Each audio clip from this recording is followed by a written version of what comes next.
ओम नमः शिवाय। सावन की ढेर सारी शुभकामनाएं आप सभी को।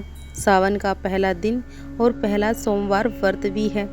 भोलेनाथ आप सब पर अपनी कृपा बरसाए रखे। आज सुनिए सोमवार व्रत कथा। एक बार की बात है, एक शहर में एक साहूकार रहता था। उनके घर पैसों की कोई कमी नहीं थी, लेकिन उनकी कोई संतान नहीं थी, जिससे वे बहुत दुखी रहते थे और पुत्र प्राप्ति के लिए प्रत्येक सोमवार का व्रत रखते थे और शिव मंदिर में जाकर पूरी श्रद्धा से भगवान शिव और माँ पार्वती जी की पूजा किया करते थे। उनकी भक्ति देखकर एक दिन माता पार्वती प्रसन्न हुई और उन्होंने भगवान शिव से उस साहूकार की इच्छा पूरी करने का अनुरोध किया।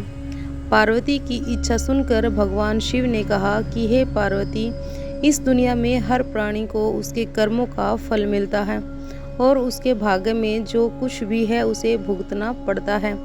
लेकिन पार्वती जी ने साहूकार की भक्ति का सम्मान करने के लिए उसकी इच्छा को पूरी करने की इच्छा व्यक्त की। अब माता पार्वती के अनुरोध पर शिव ने साहूकार को पुत्र प्राप्त करने का वरदान दिया, लेकिन साथ ही यह भी कहा कि उसके बच्चे की उम्र केवल 12 वर्ष होगी। साहूकार माता पार्वती और भगवान शिव की बातचीत सुन रहा था। वह इससे ना तो खुश था और ना ही दुखी। वह पहले की तरह ही शिव की पूजा करता रहा। एक समय बाद साहूकार के एक पुत्र का जन्म हुआ। जब बालक 11 वर्ष का हुआ तो उसे पढ़ने के लिए काशी भेज दिया गया।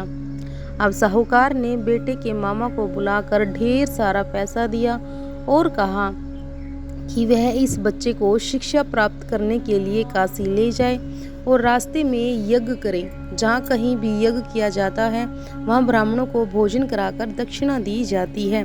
इसी प्रकार दोनों चाचा भतीजे यज्ञ करके और ब्राह्मणों को दान दक्षिणा देकर काशी की ओर चले गए। रात के समय एक नगर था, जहाँ नगर के राजा की पुत्री का विवाह होना था, लेकिन जिस राजकुमार से विवाह होना था वह एक आंख से काना था।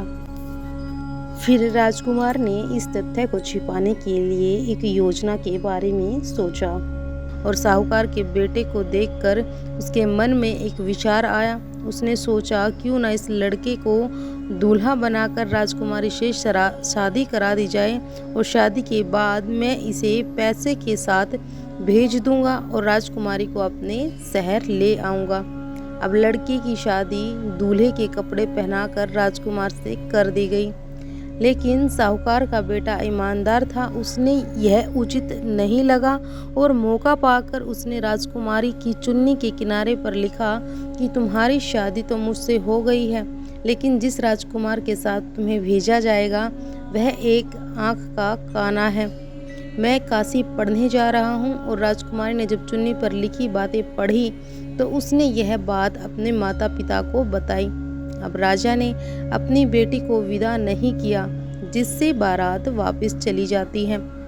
उधर साहूकार का लड़का और उसके मामा काशी पहुँचे और वहाँ जाकर उन्होंने यज्ञ किया। जिस दिन बालक 12 वर्ष का हुआ उस दिन यज्ञ हुआ और लड़के ने अपने मामा से कहा कि मेरी तबीयत ठीक नहीं है, तो मामा ने कहा तुम अंदर जाकर सो जाओ। अब शिव के वरदान अनुसार थोड़ी ही समय में बालक के प्राण निकल जाते हैं और मृत भतीजे को देखकर उसके मामा विलाप करने लगे। संयोग से शिव और माता पार्वती उसी समय वहां से जा रहे थे, तो माता पार्वती ने भगवान से कहा, स्वामी, मैं इसके रोने की आवाज़ को सहन नहीं कर सकती। आपको इस व्यक्ति की पीड़ा को दूर करना ही होगा। जब शिव मृत बालक के पास गए तो उन्होंने कहा कि यह उसी साहूकार का पुत्र है जिसे मैंने 12 वर्ष की आयु का वरदान दिया था। अब इसकी उम्र हो गई है। लेकिन माता पार्वती ने कहा, हे महादेव, कृपा करके इस बच्चे को और उम्र दे, नहीं तो इसके माता पिता और भी इसके अलग होने के कारण तड़प तड़प कर मर जाएंगे। अब माता पार्वती के अनुरोध पर भगवान शिव ने बालक को जीवित रहने का वरदान दिया और शिव की कृपा से बालक जीवित भी हो गया और लड़का अपनी पढ़ाई पूरा करने के बाद अपने मामा के साथ अपने शहर चल दिया और दोनों उसी शहर पहुंचे जहां उनकी शादी हुई और उस नगर में यज्ञ का भी आयोजन किया। अब लड़के के ससुर ने उसे पहचान लिया और महल में ले जाकर उसकी देखभाल की और अपनी बेटी को विदा किया। यहाँ साहूकार और उसकी पत्नी भूखे प्यासे अपने बेटे का इंतजार कर रहे थे। उसने कसम खाई थी कि अगर उसे अपने बेटे की मौत की खबर मिली तो वह भी अपनी जान दे देगा। लेकिन अपने बेटे के जीवित रहने की खबर पाकर वह बहुत खुश हुआ और उसी रात भगवान शिव ने व्यापारी के सपने में आकर कहा, हे श्रेष्ठी, तुमने सोमवार का व्रत करके और मेरे व्रत की कथा सुनी है तो मैं तुम पर प्रसन्न हूँ और आपके पुत्र को लंबी आयु दे दी है। इसी प्रकार जो कोई भी सोमवार का व्रत रखता है या कथा को सुन और पढ़ता है उसके सभी दुख दूर हो जाते हैं और उसकी सभी मनोकामनाएं पूर्ण हो जाती है। तो बोलिए हर हर महादेव, हर हर शंभू। वीडियो को लाइक और शेयर जरूर करिएगा, चैनल को भी सब्सक्राइब जरूर कर लीजिएगा। हर हर महादेव।